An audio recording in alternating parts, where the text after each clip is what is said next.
Alright, it's your boy Tito Drew Motovlog, nagbabalik. So for today's video, pupunta tayo sa meeting namin sa aming Riders Club. But first, ipapa-wash lang natin sandali itong ating motor kasi medyo, di pala medyo, talagang madumi na. Ilang linggo na hindi ko napapalinis, gawa ng napaka-busy. Pag uwi ko kasi galing trabaho dahil puyat, masandal lang, tulog agad. So update ko kayo guys once na dumating tayo doon. And syempre excited tayo makakilala ng mga bago nating mga magiging tropa. And yung Riders Club namin is puro lang kami Aerox. So I re-reveal ko na lang mamaya kung ano yung pangalan ng club namin. Alright. And sa lahat ng mga naka-Aerox dyan, our group is open for new members. So ako first time ko din mag-a-attend sa kanila. So let's see. Okay din naman, welcome din naman yung group namin. So I'm looking forward meeting these nice people. Alright. So update ko kayo guys pag nandun na tayo sa may car wash. Medyo parang late na din tayo eh. It's 2:45. Usapan namin is 4. So let's hustle a bit. Alright, update ko kayo guys later. Alright guys, so nililinisan lang saglit yung ating motor. So ito pala yung gamit nating motor guys, yung Aerox na standard, yung may cyan mags. So nagustuhan ko dito yung kulay nung pagka-gray niya, tsaka of course yung combination ng kulay nung mags niya. Napakaangas. Alright. So eto, mabilis lang na malinisan. Dito ko na lang idinaan kasi walang ganong mga nagpapalinis. So alright, let's go. Alright, so natapos na tayo nakapagpalinis ng motor. So we still have enough time para mag-travel papunta sa Angeles. Kasi sa may Friendship Highway tayo magkikipag-meet up doon sa mga ka-group namin. So just enjoy watching the video. Update ko kayo sa mga dadaanan natin. So here we go guys. Andito na tayo sa MacArthur Highway. Alright.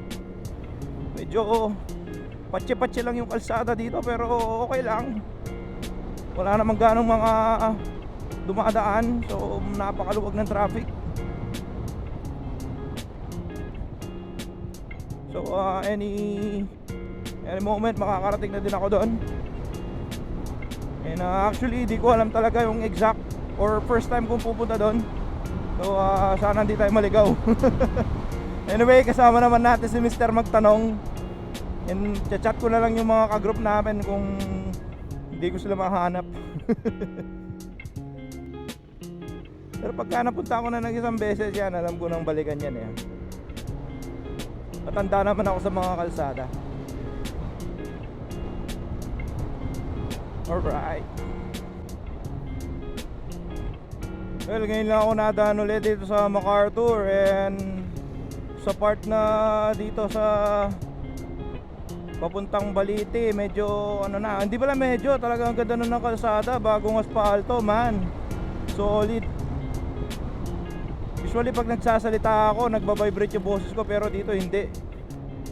We're here now guys sa Panings or the Friendship Highway. Ito yung shortcut if you're coming from Telebastaga, San Fernando and going through going to Clark, Freeport. Alright, ito yung ginagawang flyover guys. So hanapin lang natin sila kung nasa sila. Ang ganda ng flyover.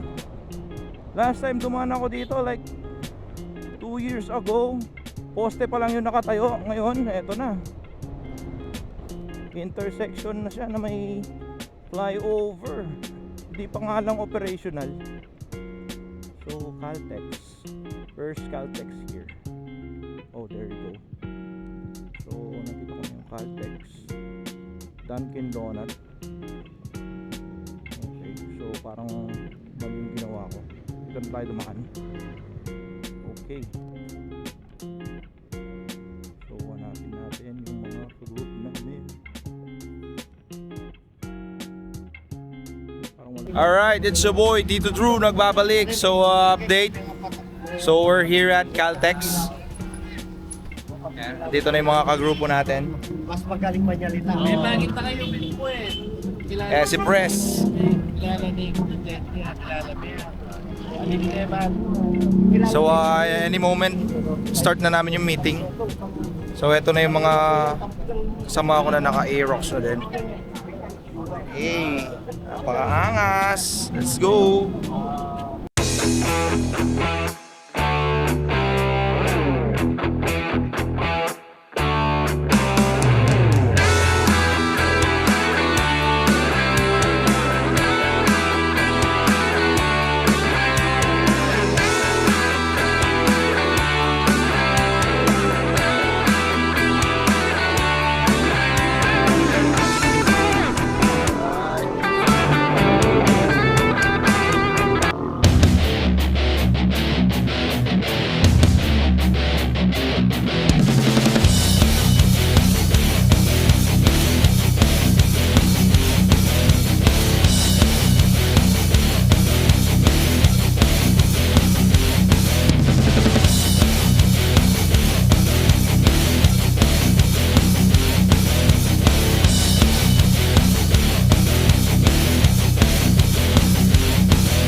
Alright guys, so we have a special message from our president. So Press, take it away.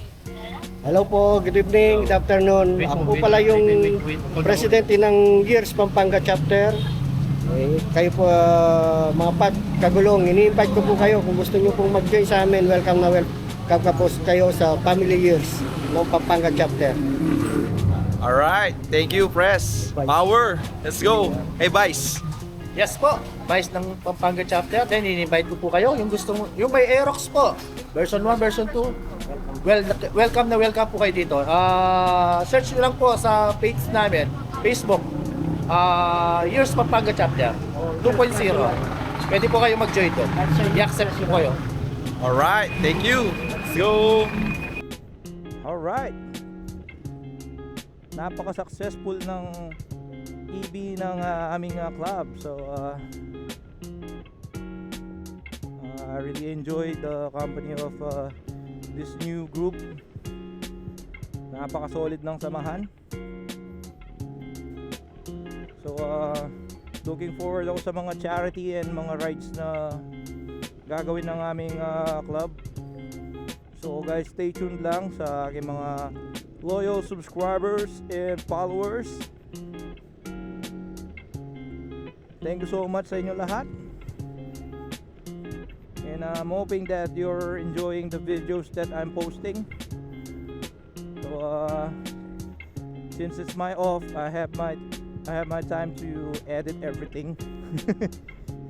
Edit natin na malupitan yan. Meron kami mga na-discuss na makakatulong para sa group. And of course, inintroduce ko yung sarili ko. Ganun din yung mga bagong aspirants sa group. So napaka-humble na mga officers, and naramdaman namin talaga na welcome talaga kami sa group. Well, magmula kay President hanggang doon sa kay Treasurer, napaka-humble na mga na-meet natin mga guys. So in the future, you will meet them soon. Kasi mag-upload ako ng mga video sa mga activities na gagawin namin, especially yung mga charity at saka yung mga rides namin, of course. Kasi kailangan din natin to minsan guys, yung hindi lang puro work, hindi lang puro sa bahay. Kung may extra time naman, why not, diba? So since it's my day off, ayun, nataon naman na may EB kami. Ayun, nag-attend tayo. Sa mga ganyan kasing riders club, mga ano yung mga yun eh, mga tulungan sa mga group na ganyan. I'm not saying na pag ako'y nangailangan ng tulong, di ba? Pero as much as possible tayong tutulong, guys. Di ba? Tulungan lang, give and take lang tayo dito, guys. Hindi naman kasi, pangit naman kasi kung halimbawa puro ka lang take ng take. You need to give back, you know.